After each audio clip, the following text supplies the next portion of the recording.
To the American people watching today, hear this: TikTok is a weapon by the Chinese Communist Party to spy on you, manipulate what you see, and exploit for future generations. A ban is only a short-term way to address TikTok.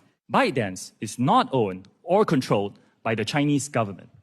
It's a private company. TikTok's source code is riddled with backdoors and CCP censorship devices. You damn well know that you cannot protect the data and security of this committee or the 150 million users of your app. We do not promote or remove content at the request of the Chinese government. Wow. If Thursday's TikTok hearing were a book, the title would be Show Chu and the Terrible, Horrible, No Good, Very Bad Day. Will that one day, someday lead to an all-out TikTok ban? And if so, how might that work? For those answers, we're joined now by FCC Commissioner Brendan Carr. Great to see you, Mr. Commissioner. Thanks so much for being here. How would you characterize the TikTok CEO's testimony, and how safe ultimately is U.S. user data when it comes to the Chinese government? I think you put it right. Look, I can't imagine yesterday going any worse for TikTok. I personally sat in that exact same chair, the exact same hearing room for the exact same committee multiple times, and I've never seen anything like it. It really united Republicans and Democrats. Whatever odds are that people were putting on an outright ban on TikTok before that hearing, I think you had to substantially raise those odds during the hearing. The one thing he had to do was establish some level of trust with the committee, really with anybody, and he failed utterly in doing that. Commissioner, I think there's lots of questions out there. I mean, obviously, this app is massively popular. TikTok saying they have 150 million American users. How exactly would a ban potentially work?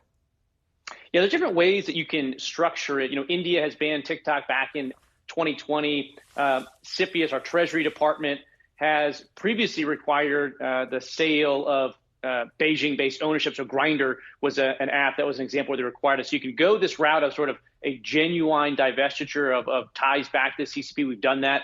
Or you can go this route of India doing the outright ban. But you're right. Look, 150 million people, we can't sort of put that to the side. When we dealt with Huawei and ZTE, these weren't consumer-facing devices.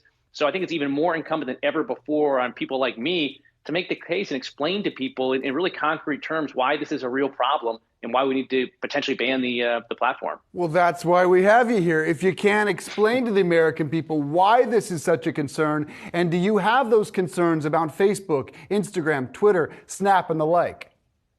You know, I do have a baseline level of concern with a lot of applications and the data that they pull, regardless of whether their headquarters are in Beijing or Silicon Valley. But there's something unique with TikTok, and we have the evidence already. Look, they've represented for years very little data. In some cases, they would say no data made its way back to China. Boy, those internal audio communications that show no, in fact, everything is seen in China. We have them admitting now to having surreptitiously surveilled the location of specific Americans after initially denying it, even though they had the information to know it was true. We have evidence that they've allowed CCP state media to set up accounts and target U.S. politicians for criticism out of our midterm elections. FBI, DOJ is investigating right now as well. So unlike 3 years ago, when we went through this in the Trump administration, I would say the evidence is now public, at least a substantial amount of it, and very clear. So it's a much stronger case now than then. So you're laying out why TikTok could be viewed or should be viewed maybe as a national security threat. What about some of the other U.S. social media platforms? Not so much a national security threat, obviously, but more so the data collection aspect of it. The thought here that maybe this is going to attract a little bit more scrutiny. Maybe they need more oversight. What do you think? Yeah, I think we can do both. I think we can put some better baseline privacy protections in place. Again, at the same time, I think there's something very unique about TikTok that it's been going through this 2-year Treasury Department review. I think it's very clear, in my view, that it's low-hanging fruit. So I think we need to move forward quickly with a TikTok ban, and then you can take a look at other applications after that. But I don't think we can just afford to kick the can down the road, given that we got no protections right now while this data is going back to Beijing.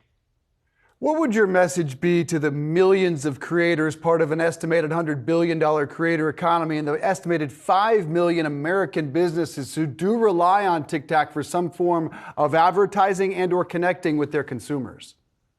We need to be really sensitive to this, but I think the answer there is, in some ways, TikTok is uniquely replaceable.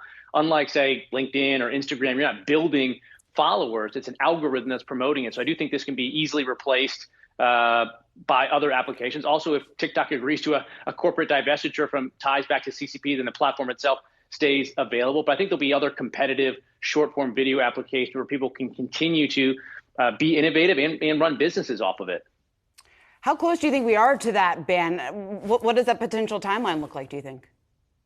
Well, it certainly has accelerated a lot. I mean, it's obviously not going as fast as I would like, but usually we have these big tech hearings and people in DC get the feeling after them that nothing's really going to change. I don't get that sense. I mean, you wake up this morning and it feels like the floor is dropping out below TikTok very, very quickly. And so again, the White House has already said, apparently, according to reports, divest or face a ban. So this could go sooner rather than later, although it's DC. A default position is to assume things take longer than it should. No doubt about that. FCC Commissioner Brendan Carr, really appreciate you being here, sir. Thank you.